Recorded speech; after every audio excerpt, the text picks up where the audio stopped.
Hi, this is Robert Reiss hosting your CEO show where we go in-depth with America's business leaders. Each week they'll share personal insight on reinventing industry through superior customer service. Our goal is not sound bites or gotchas. It is to provide the unfiltered best business case studies and to share them with the American public in hope of elevating business and society. All shows are available uncut commercial-free at ceoshow.com. Hi, this is Robert Reiss on the CEO Show, and we're here today with Derek Leathers. How are you, Derek? I'm great, Robert. How are you?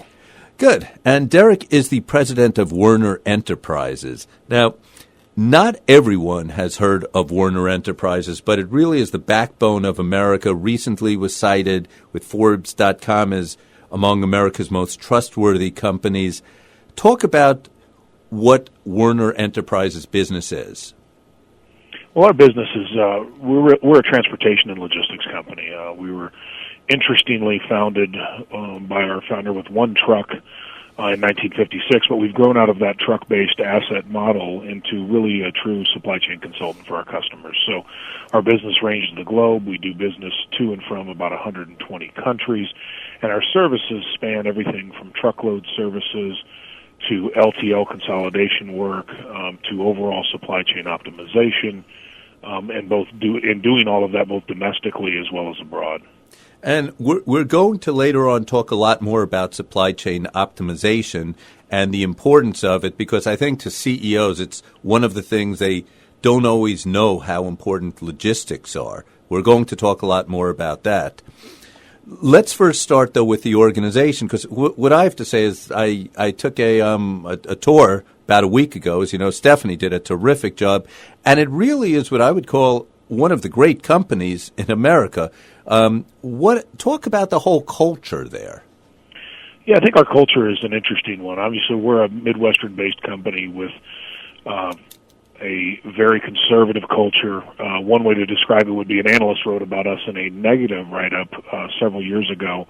He called it our culture one that was consistent, credible, and conservative, and it was done in a negative slant. We kind of embraced that and thought, that you're right. That is exactly who we are.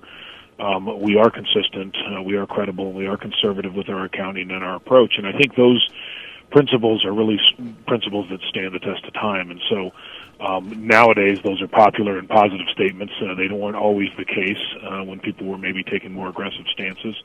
And throughout all of that, we've had a history of growth and success and expansion of service, products, and geography. So it's worked well for us, but we are certainly a more conservative organization than some. And I know in that you don't generally even incur debt, and you went public in 1986, but you're very specific about how you handle your finances. Yeah, that's a good point. We at times come under criticism for not leveraging up our company, but it's really consistent with who we are and our culture overall. We are conservative, and so we have spent the vast majority of our years as a publicly traded company debt-free, and I believe 9 out of the last 10 years we've closed the year absent of any debt at all. It's an instrument that we'll use if we think it's the right thing, and we think it's an opportunity to expand our revenues or lever up the company to a small extent for the good of the shareholders under circumstances that make sense. But in general, we're a debt-free company with extremely strong financials in an industry that is not the case normally. And I know you do about $2 billion a year. You've about 12,000 employees. What would you say the role of talent is? And, I know about 9,000 are drivers. You've almost 700 mechanics. Talk about the role of talent. I think talent's obviously crucial to any organization. And, we try to attract and train the best that we can. But most importantly, it's how do you retain them. And we've had a lot of success in terms of our workforce being very tenured. Obviously, I think one of the unintended benefits of the recent recession is that it caused a stabilization of the workforce, not just at Werner, but everywhere.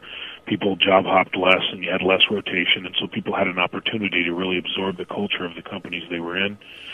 Here at Werner, that's certainly been the case, but we had long loyalty and long tenure within our ranks even before the recession. I myself have been at Werner about 14 and a half years, and I bring the average down of the officer group in terms of the amount of time at the organization. And what's interesting, I think Stephanie mentioned something like 20%, if I remember, are from the military. Is that correct? Yeah, it's correct. It's actually growing. It's over 20% of our total workforce is from the military, and that number's growing. We're very committed to hiring U.S. veterans into the organization. As a matter of fact, I was actually at the White House yesterday. Werner was honored as a top 50 military employer in the United States, and so I had the opportunity to visit the White House, and the president and his wife Michelle, as well as Joe Biden. And Joe Biden were all participants in the ceremony, just recognizing kind of the private-public sector partnership to employ these veterans. And so it's something we're very, very proud of. We've also rolled out recently an Operation Freedom Truck, which is a truck specifically dedicated to honoring U.S. veterans, and we're going to be rolling out our second edition of that this summer, and it'll just be a rolling billboard thanking our troops and trying to raise awareness within the public sector. Well, it's interesting because people in the military already are very mission-based, are very accountability-based.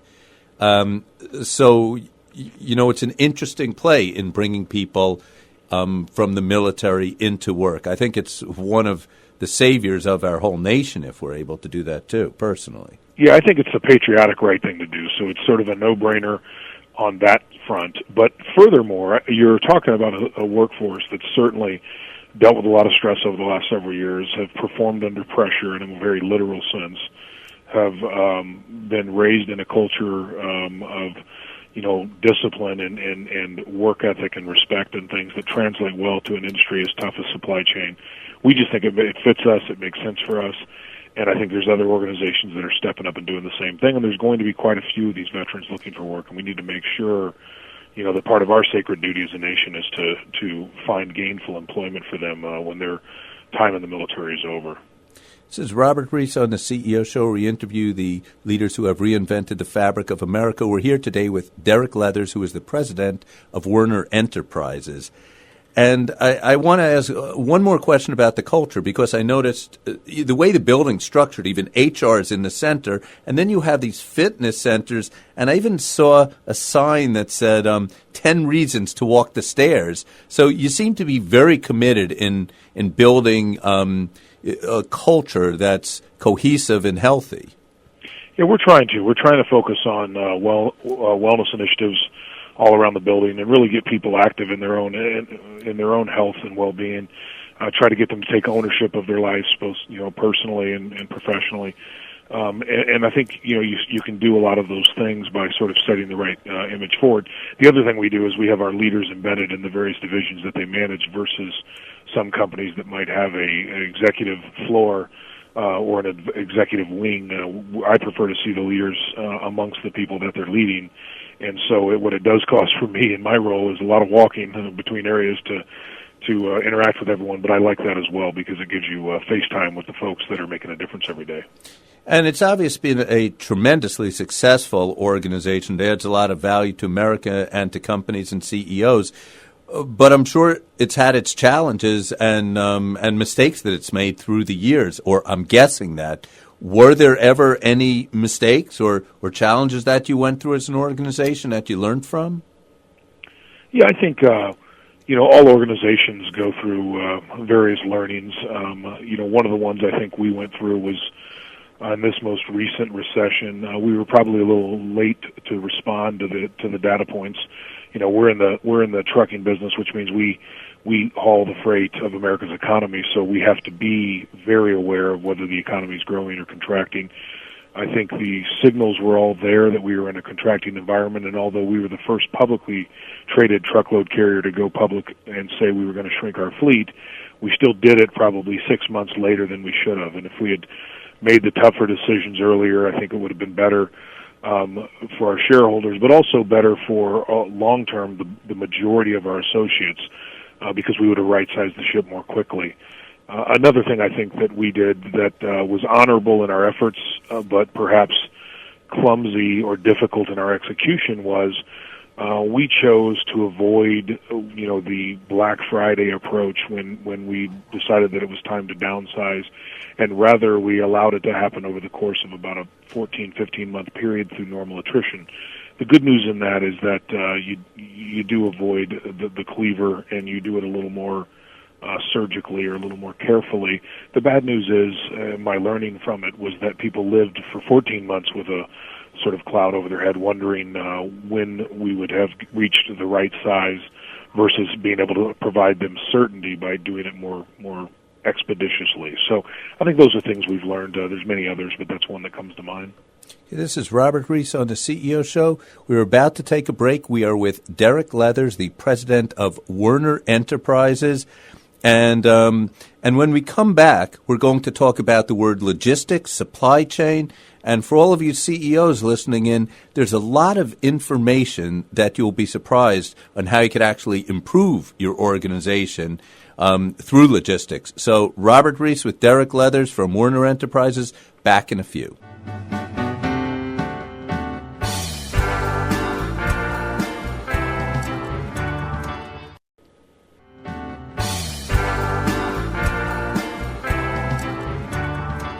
Hi, this is Robert Reiss on the CEO Show, and we're here today with Derek Leathers, who is the president of Werner Enterprises.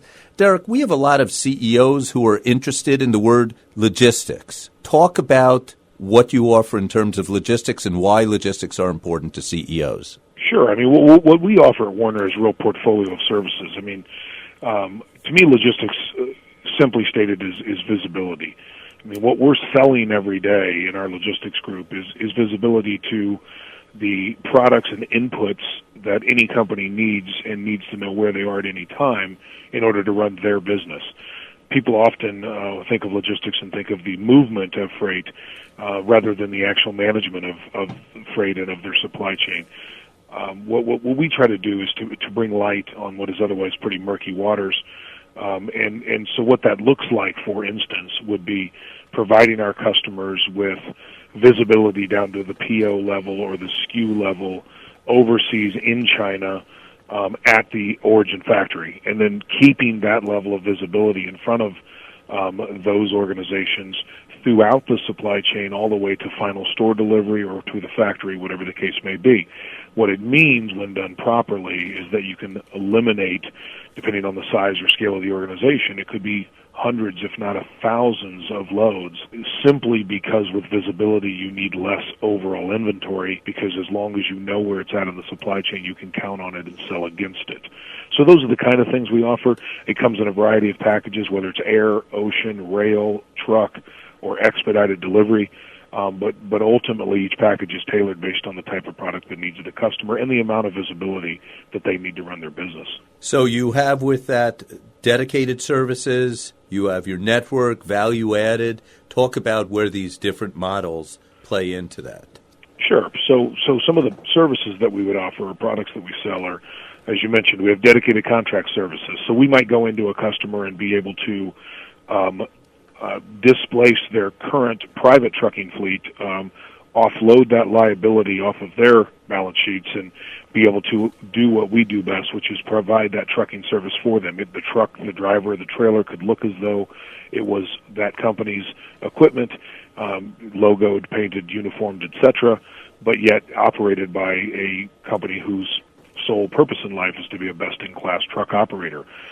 So that would be the dedicated services. We also provide one-way truckload services and regional services for the more sporadic freight or freight that maybe ebbs and flows more seasonally. We have a group called Emergency and Surge Event Management. So their sole purpose in life is to work with customers on all of the logistics needs that are very specific to major surge events. So beverage industries around Memorial Weekend or July 4th. Home improvement industries after major hurricanes or major storm events, things of that nature. And then, as I mentioned previously, our freight forwarding business is one that really focuses on origin consultation work in the countries of origin, with often having on-site personnel helping to administer and process through PO and vendor management issues, and really pushing forward all of that visibility back to the end customer. And when are there any specific industries, you started to mention some, that this seems to be most critical for? What we have found is our niche in particular seems to have been in the food and beverage industry as well as the retail industry. We do business across all industries, but retail, as an example, represents about 51% of our portfolio, and it makes sense that it does because it's one of the most time-sensitive industries out there. In working with retail partners, one of the things we found is that the cost of markdowns for their organization often can far exceed the cost of logistics. And so if we can build a better mousetrap and get retail products to the stores when they're still fresh and markdowns can be decreased, you can justifiably spend more money on logistics but shorten the supply chain and increase the visibility and save your organization, millions of dollars in the process if done properly. Beverage is one that's extremely volatile from a seasonal perspective. So our ability to expand and contract with our customers' needs through our EASE product, again, which is Emergency and Surge Event Management, is something that's really been attractive to beverage companies around holiday events and other times of the year where their volumes don't just double or triple, but often can quadruple or even more than that. So it sounds like there could be if you were to build a financial business case, and I know incidentally you do have, don't want to embarrass you, you have an economics degree from Princeton, if I remember, correct? Yes, that's correct. That's correct. There must be a very strong specific business case for businesses to manage their supply chains and logistics effectively. Well, yeah, I think, there's case examples that we have done or participated in where by simply managing an organization's supply chain better, we've been able to take out of, in one case, 20% of all of the shipments they were previously moving no longer needed to be moved. But more importantly, the remaining shipments that were moved were able to be moved out of Asia on a store direct level. And so we were building store-ready shipments, taking advantage of the labor advantages in China to build those store-ready shipments, taking weeks out of the supply chain and really beating their competition to market. Now, Derek, when I was visiting Werner Enterprises, I actually watched you on TV. You were with Fred Smith. You were doing a Senate hearing for national freight policy. That was last week. And I heard you say that you eliminated, I think it was 860,000 tons of carbon emissions over the past 5 years. I want you to talk about that, but then also we want to talk, we have about 2 minutes left, about what you believe is important from a regulatory standpoint. Sure. The emissions comment was directed at the fact that our organization is really committed to trying to be as green as we can possibly be. So we have focused heavily on the investment and spend. Over the last 5 years, we've averaged north of $200 million a year of capital expenditures into the fleet. And those capital expenditures are on more modernized equipment, modernized trucks, trailers, more aerodynamic equipment with the latest technologies, et cetera. And what it's translated to is the 800,000 tons of reduced carbon over 5 years, 30 million gallons of fuel savings, things of that nature that are very tangible, both environmentally but also financially. It's something that's important to our customers as well as important to us as patriots. So we're proud of those efforts. As regards to the congressional hearings I was at, they were really on the Highway Trust Fund and how do we better plan the nation's freight network and how do we fund it. And it's our stance at Werner, and the regulatory environment is unique right now that we need as a nation better roads and bridges. We need to invest in our infrastructure. It's been estimated by a study in Texas A&M that the amount of investment necessary to maintain the roads across the United States is about $130 billion a year. To improve them in a meaningful way would take about $170 billion a year. And to put that in perspective, right now we're spending as a nation roughly $70 to $80 billion a year. So the roads are actually getting worse year over year. Our contention is it's time that we raise the fuel tax and that we increase the revenues going into the Highway Trust Fund as long as the government is committed to translating those increased revenues into investments in infrastructure. We also think it's good because it's a job creation opportunity where we think the government does play a role, which is in specific infrastructure projects versus maybe ones where we would like to see the government play lesser of a role and let the private sector do their job. Okay, well, Derek, thank you very much. A pleasure having you on the CEO Show.